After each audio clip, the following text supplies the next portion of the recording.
banyak orang yang diasosiasikan dengan Gus Dur pada waktu beliau aktif di masyarakat, aktif politik, yang sekarang masih aktif politik, tapi kalau saya lihat tidak semuanya melanjutkan dengan lurus ya kedekatan itu.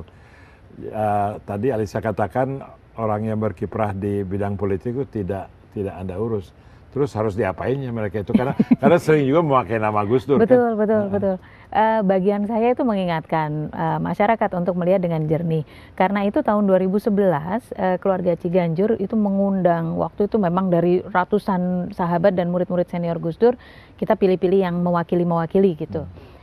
Kita eksplorasi dari segala sepak terjangnya Gus Dur, itu nilai apa sih yang paling dasar gitu, yang ada di setiap sepak terjangnya, terus ketemu gitu. Apa itu? Yang pertama spiritualitas, jelas. Bagi Gus Dur itu semua keputusan dan semua strategi dan kehidupannya dia itu dipicu didasarkan oleh semangat mewujudkan Islam rahmatan lil alamin gitu. Islam sebagai rahmat semesta, bukan hanya kaum muslim gitu. Nah, dari situ terus muncul kemanusiaan. Karena bagi Gus Dur wujud dari Islam menjadi rahmat untuk semesta adalah kemanusiaan yang paling bermartabat lah mudahnya begitu. Mendorong semua manusia mendapatkan hak-haknya untuk menjadi manusia yang bermartabat. Kemanusiaan ini membutuhkan beberapa prinsip yang sifatnya operasional, Pak Wimar. Keadilan, pembebasan.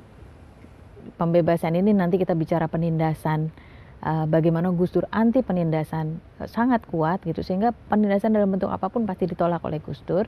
Terus kemudian kesetaraan dan persaudaraan. Ini prinsip-prinsip yang kalau kita lihat di semua sepak terjangnya Gus Dur pasti ketemu gitu. Pasti ada prinsip itu.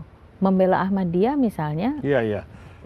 Dan beliau tidak ada perhitungan dalam soal kekuatannya, baik dalam pendapat maupun yang lain. Artinya nggak takut kalah ya gitu ya. Nah, itu yang bagian yang karakternya gitu. Karakternya dia yang sederhana, sangat substantif, terus bersikap kesatria ya. Gus Dur itu kan kesatria sekali gitu. Berani, tidak takut kalah, bisa menerima kekalahan, tidak takut membela yang menurut dia benar. Dan yang terakhir tradisi, kearifan tradisi itu dia sangat jaga, walaupun Gus Dur sangat kosmopolitan, Pak Wimar tahu gitu. Tapi sangat menjaga tradisi hidup dari bisa, itu yang saya kagum ya. Orang tuh biasanya harus memilih salah satu. Tapi dia kalau dalam dunia kosmopolitan 100% nggak ada yang tahu dia itu kiai atau apa. Tapi dalam dunia agama juga sangat kuat. Sebaliknya. Satu hal yang dulu saya berpikir, karena saya orang yang tidak datang dari latar belakang agama yang kuat, saya suka pikir apa dia tuh betul menghargai saya gitu, ataukah kalau saya kali lebih fasih dalam agamanya dia akan lebih menghargai. Ada nggak kategorisasi dari Gus Dur terhadap orang? Nggak ada. Jadi kita kalau kelihatan paling jelas itu kalau pagi ya, kalau subuh itu kan orang yang antri sudah banyak. Itu kan Gus Dur jarang sekali kemudian membedakan siapa yang akan ditemui, siapa yang tidak. Itu kan semua ditemui.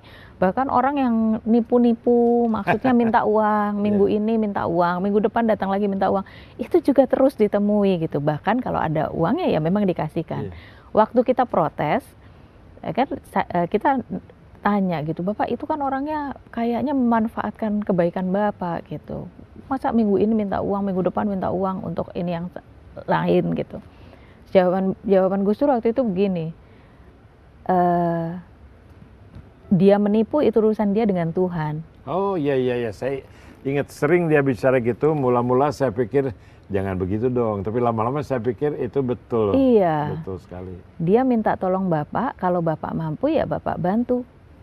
Perkara itu dia menipu, itu urusan dia dengan Tuhan. Nggak usah dikejar lagi ya. Wah ya luar sudah. Biasa.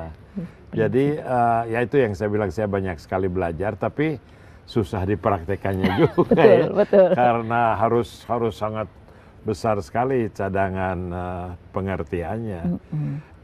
terhadap orang yang menjatuhkan dia secara politik pun dia tidak benci kelihatannya ya. Enggak benci ya, karena dia penerimaan dia terhadap manusia itu apa adanya, Pak Wimar.